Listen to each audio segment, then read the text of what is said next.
this one.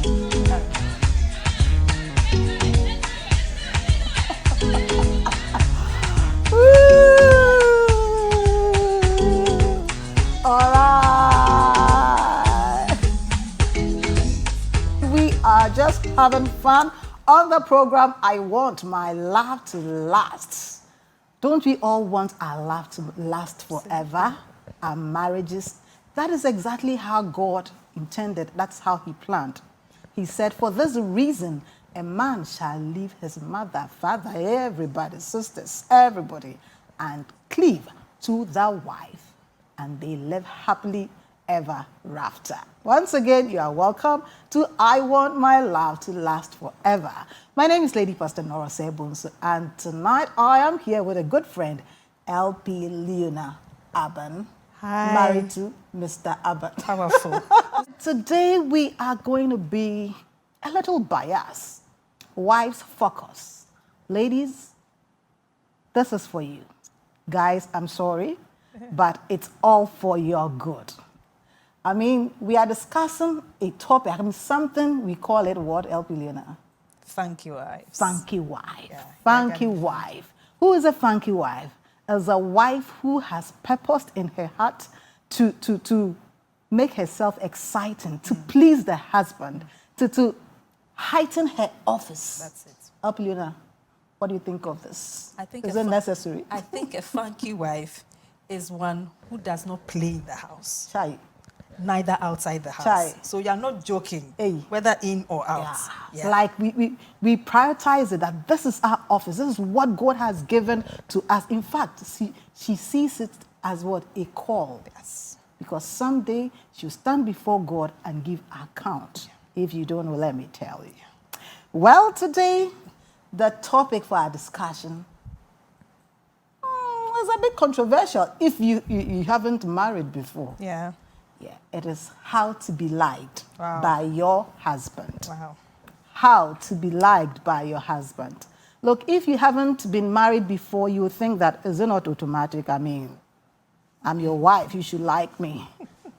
Leona, is it automatic? It's not automatic. It is not. In fact, Definitely. having married, when we weren't married, I think there were lots of fantasies about once the person marries, or once I marry, these are the things I'd like to do. I mean, I used to fantasize that my husband will come from the office and I'll be at the door with my sexy 90, just waiting for him, one hand on the door. You say, honey. And honey, when he comes in, a kiss, and then everything starts. But ask me, after 9 years of marriage, is that the case? You cannot keep up. So a funky wife, you purpose in your heart to do certain things to remain what? A funky wife. It's got to be intentional. Yeah, intentional. To be sweet, to be lovely, to be exciting. And I believe that if you are sweet, you are lovely, exciting, you'll be liked. Exactly. And you need to be beautiful. Beautiful. And when I talk about beautiful, LP Nora, this is not just about the outward adornment, not the outward appearance only, but you need to be beautiful inside. And I think that's one of the places where our struggles come from. Sometimes based on how we are feeling. Say something carelessly, act carelessly, sometimes almost as though you're not hearing your husband speak to you, because probably you don't like how the day has gone, you don't like something that happened. So purposefully being beautiful, inside out. Because you were that before. When you met, when you were courting, you were that. Exactly. You were sweet, you were lovely. Exactly. And that is why he took the decision to take you to the altar. Why? Because he wanted more. Yeah.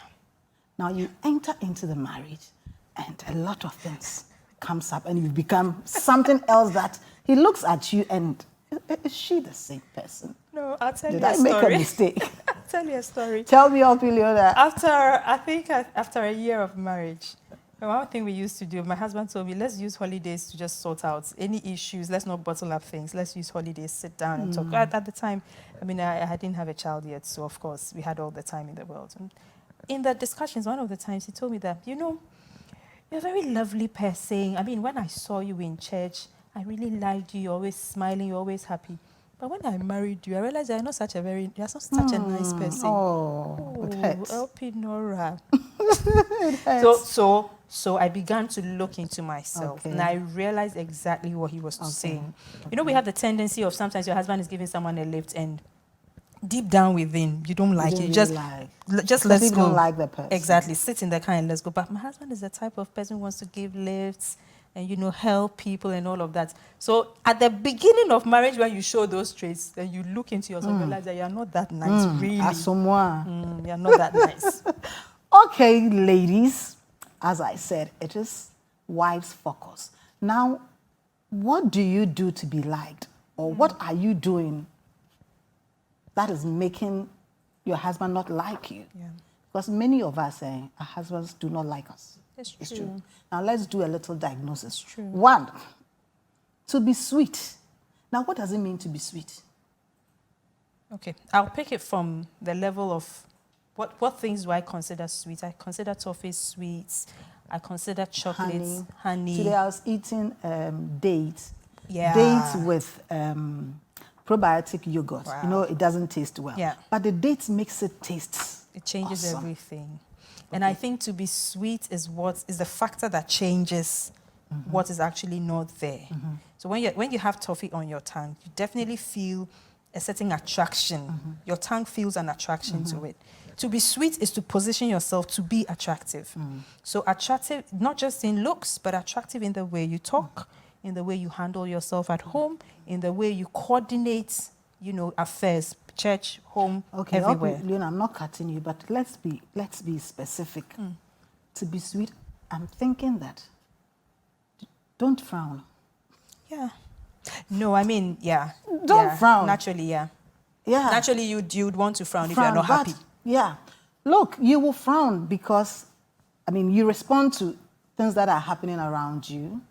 The way he's spoken to you, you don't like. But I said earlier on that a funky wife, you strive to position yourself such that you don't respond immediately to the negative vibes happening to you. Yeah. Because in our offices, our bosses offend us. They say things that breaks us. Our colleagues.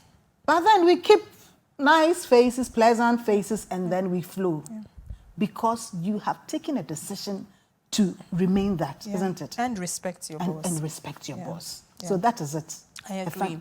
I agree. I think another clear example of being nice, being sweet, intentionally, is when there has been some level of disagreement or argument, and then the next minute you've just gone into the kitchen of your own volition, made some nice pancakes, some juice. Hey. Come and sit with your husband and offer it. Fancy lady. You kill him. You kill him. All right, Leona, let's look at being lovely. Because when we're courting, we're lovely. They will call us. We don't tell them call us, and they used to call us. But today we complain. I'll call my husband like, hey, you're not calling me. He said, why wouldn't you also call me? I say, but I'm calling you. To be lovely, and practically I'm thinking to be lovely, let's look at, he comes home, recognize his presence. I think that the pressures of a mother, the pressures of a wife, and the pressures of an employee, because you would have probably gone to work and come back home. I think that sort of clouds our tendency to just be nice and flow and be lovely. Luna, hold on there. I like it for bringing it up, the pressures of a mother, what?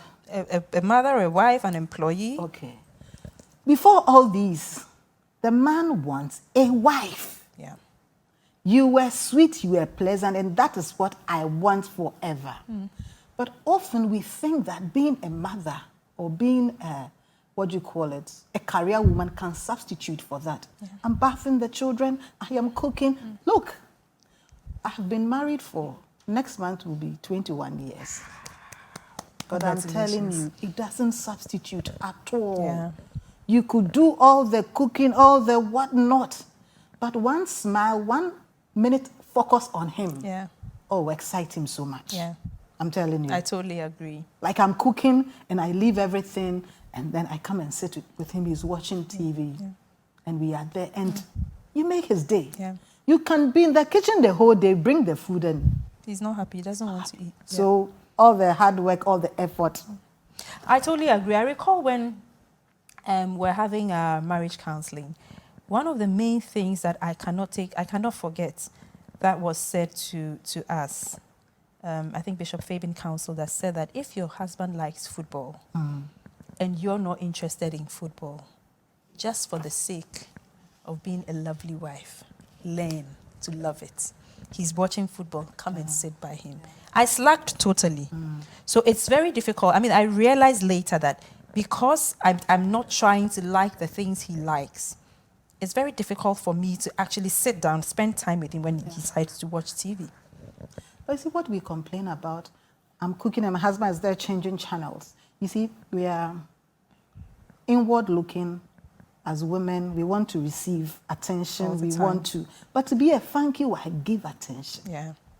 And I think that's why we need to sort of unpack all the emotions and the experiences that we've had that are not positive. Making conscious efforts. Make a conscious effort. Decide to unpack. And then look back at the times when things were lovely, when you were still courting. How would you respond to a call when he calls you on the phone? How would you speak? Did you used to raise your voice? Did you used to scream when you weren't happy? When you're annoying, won't you scream? It's natural. It's natural. But now we know it's better to take a decision not to. Yeah. So it's a conscious step, conscious effort not to scream, not to be angry. You know, and I think the more we begin to practice that, the more it becomes a part of us. And I believe that at the end of the day, you become a better human being. Exactly. I think what I've learned over the years, at least 9 years of marriage, it's not too bad. Yeah, I'm senior. You have to give me offering. One of the things I've totally learned is you can't look for the opportunity to receive all the time. Learn to give. Learn to shower love. Learn to shower happiness. Men want attention. I say that they even want it more than us. Yeah. They don't ask for it. Yeah. But yesterday was Monday and I had a lot of things, writing, sending mails here, there, talking to people. At a point he said that it's movie time. And he repeated that. It's movie time. It was his time. Yeah, it's movie time. It's movie time. So it's us time, you know. So quickly I had to just shut down everything. Adjust. Yeah, I think that men also want attention. No, I need to work on that part because as for movie time, you find El Leona totally asleep. Does he like movie? He likes movies. Oh, please. I'm sister totally girl. asleep. Sister so girl. I know that one is on the top of my list to correct quickly. May Jehovah help you. Okay, Leona, we are moving on to something very, very important, which is dear to every husband. To be exciting means to be responsive when he wants to make love to you. On this note, we are going for a quick commercial break. We will be back to go into detail. If you know any husband, let him come and watch.